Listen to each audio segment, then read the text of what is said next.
Do you too feel that being an introvert is shameful? Do you too feel that being an introvert you need to convert yourself into an extrovert? Well, this video is actually for you. So stay tuned till the end of this video. I'm coming just in few moments.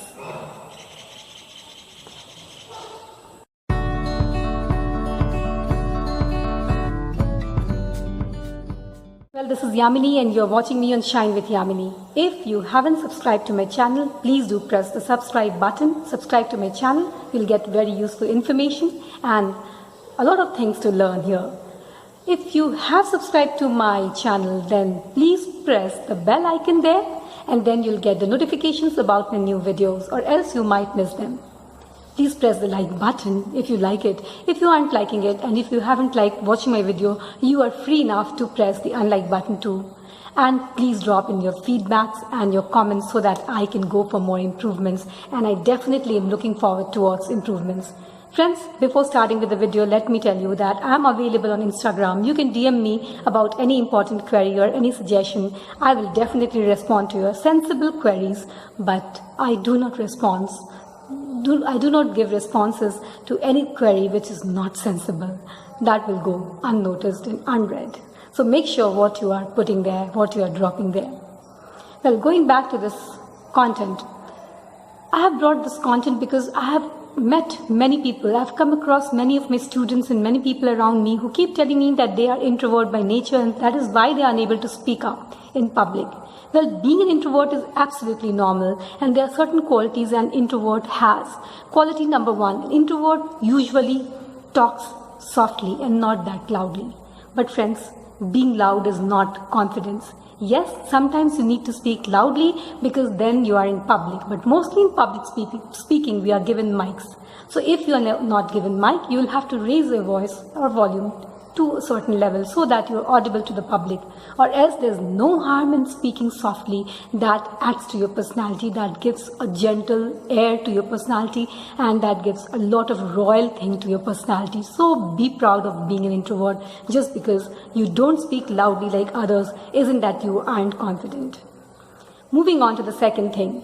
When the extroverts find time in partying hard or mixing up with new people, introverts take time in mixing up with new people. It isn't that they don't love to socialize, but they are usually given a tag of unsocial elements, though they aren't so. They take some time in knowing people and then mixing up with them, so it's their nature. By nature, they are like that. So if you are an introvert by nature and you take your own time in being free with people, just be the way you are, because it's absolutely normal. It's not necessary that you become open with every person, every second person you meet.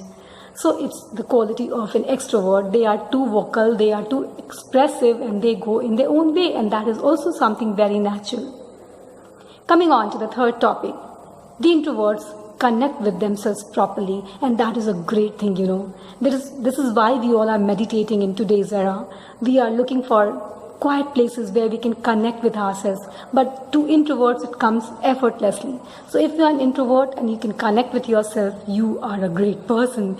Every extrovert should learn this art from you.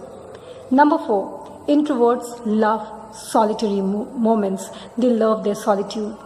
Loving solitude is really great. You can see that in this phase of time when we are having this lockdown, 2 extrovert people are finding a lot of difficulty in coping with this time, but the introverts see no difference in it because they can just be happy with their own self.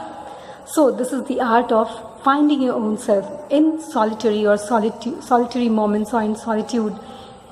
Introverts have found themselves, and that is a great art, friends. Now let me tell you about science that justifies this theory of introvert and extrovert.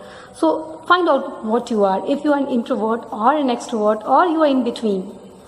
If you are in between, you are an ambivert, and most of us are ambiverts.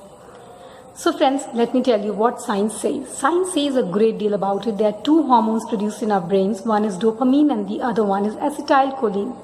So people who are extroverts get well along with dopamine very properly, but people who are not extroverts, those who are introverts, though they don't get along with this hormone called dopamine, because then they aren't able to show a lot of energy, and dopamine is that which hits you when you go to new places, that hits you when you meet new people, that hits you when you take new challenges. Introverts are more with acetylcholine, because acetylcholine is a hormone which comes during solitude, which comes during quiet moments, which comes when you are connecting with yourself, when you are meditating, when you are reading, when you are writing, when you are into yourself. So both are important. Being ambivert is good if you are an ambivert, even if you are an extrovert or introvert, that's your personality type. So don't force it hard upon yourself to convert your personality type, friends. So it's too hot over here and I don't have a fan to fan me up, so I cannot speak much. I had planned that I will just not sweat, and I haven't picked my handkerchief from my room, so it's very difficult for me. It's AC is not working, so I'll go back. And you'll subscribe to my channel, yes, and you'll follow whatever I've said. Bye bye.